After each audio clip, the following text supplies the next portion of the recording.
and today we've got a nice quick flow to work on your ankle mobility. So to start with, we're going to start at the back of your mat. You bring one foot forward and your toes are both pointing towards the front of the mat and the hips are also pointing forward. For some of you, this already might be quite tough on the ankle. If you can, then you can also bend into the front knee, push the back heel down to the ground. For lots of you, this might be enough already. You hold there, working on pressing that heel down, not allowing it to lift up. Or if you want to take it a little bit further, and you can, then try bending into that back knee. So you're bending the back knee, you're closing down this angle here, and you're bringing the knee forward of the toes. You might need a wall or a chair to help you balance, but if you can work on your balance at the same time and you do feel stable enough, then do so. Okay, so you're just pressing the knee down, finding a stretch on the back of the ankle.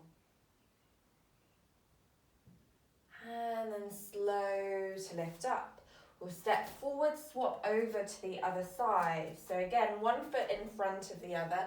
You start straight legged, some of you that might be enough.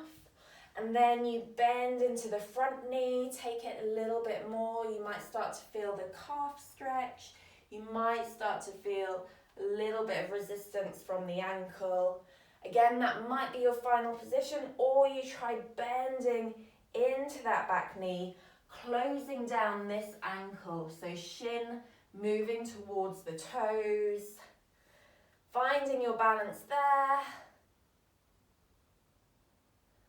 Nice steady breath as you hold, and we're breathing in and out through your nose as much as possible.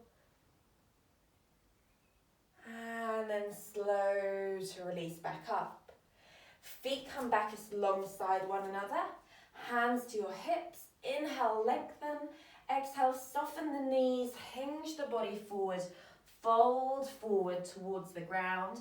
Bend the knees as much as you need to, and we'll walk to downward facing dog. So hands walk forward, feet walk back, hips up nice and high, up and back to the sky. And in your down dog, lift one heel and then the other, walking out and then pressing that one heel down to the ground as the other one lifts.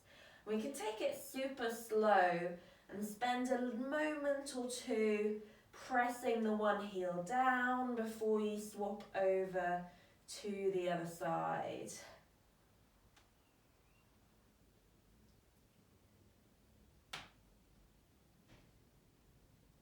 Good, and from there, we'll lower the knees down, feel the wrists beneath the shoulders, come to all fours, and then extend the left leg back behind you, toes tucked under.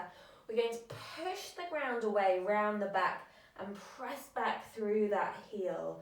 So you're really pushing the heel back, and think about that angle closing down again. So between the shin and the toes, that angle is closing down as you press back.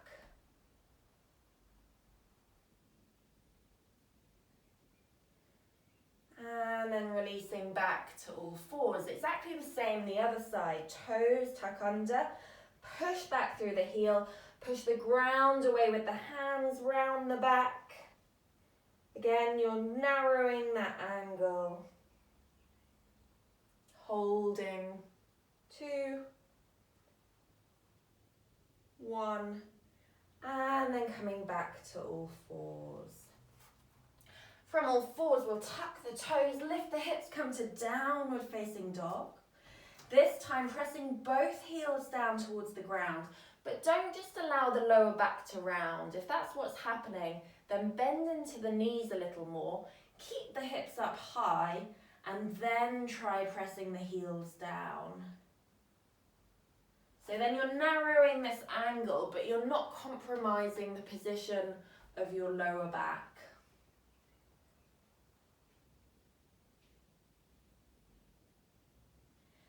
Toes come together to touch.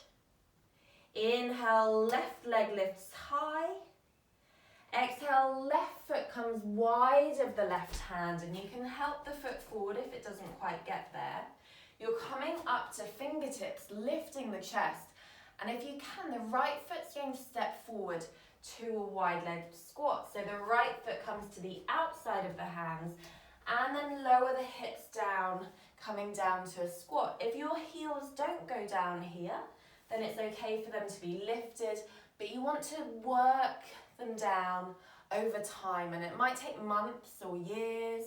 It's not necessarily going to be overnight, but you want to think about them pressing down towards the ground over time.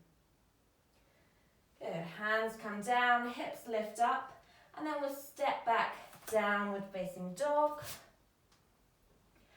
And then on your next inhale, right leg lifts high, right foot wide, and then left foot comes wide. And again, coming down to that squat position. Holding for a couple of deep breaths. And then hands come down, feet go back. We'll go once more with the left leg. Inhale, lift high. Exhale, wide, and step forward to that squat. Push the ground away with the feet, lengthen the spine. And then stepping back, left foot.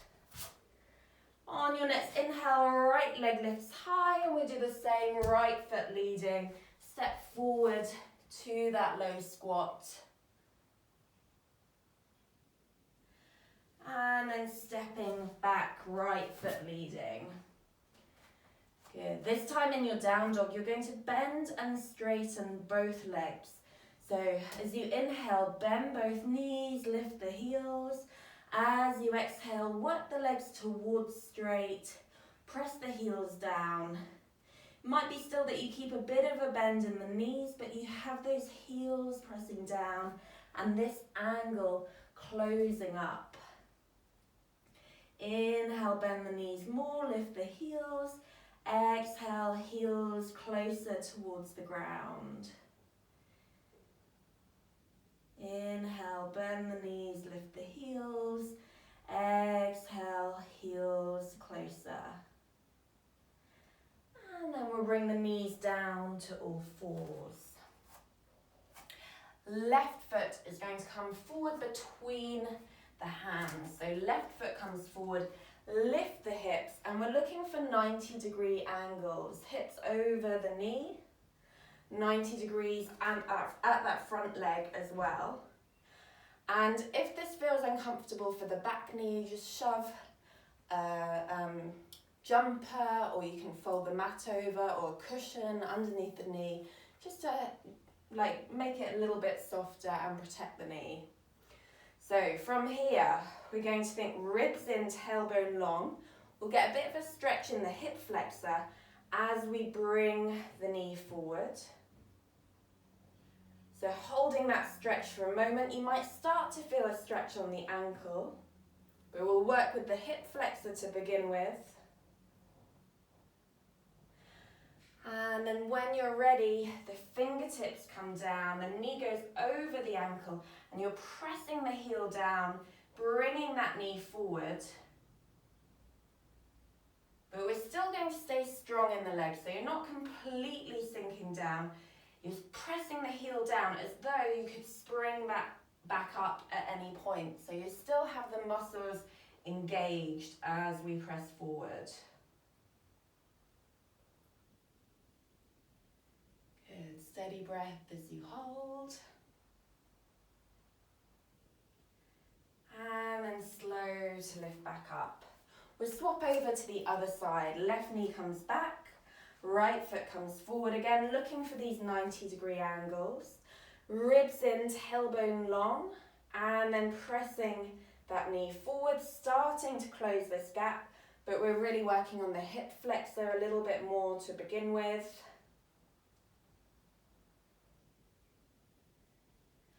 And then when you're ready, fingertips can come round, bending that knee all the way further forward. Think about the heel pressing down as well.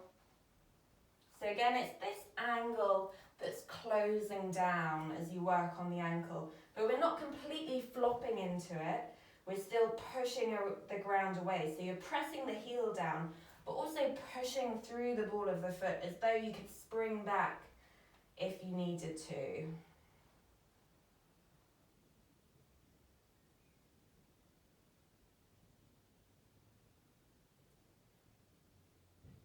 Good, and then slow to press back out of it, using your leg to help.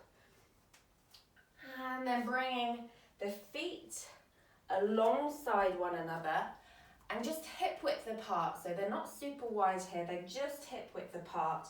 Fingertips come forward, and then we're going to hang back onto the heels. Toes are pointing forward, clawing those fingertips and feeling the weight of the heels coming down towards the ground. Yours might be lifted a bit higher, but you're just using that weight to come down. If you have a table or something sturdy, or maybe a pole or some railings, you can always hold on to them to work on this one. And you might be able to come back onto the heels and just hang there. But you're just pausing where you feel that stretch in the ankles.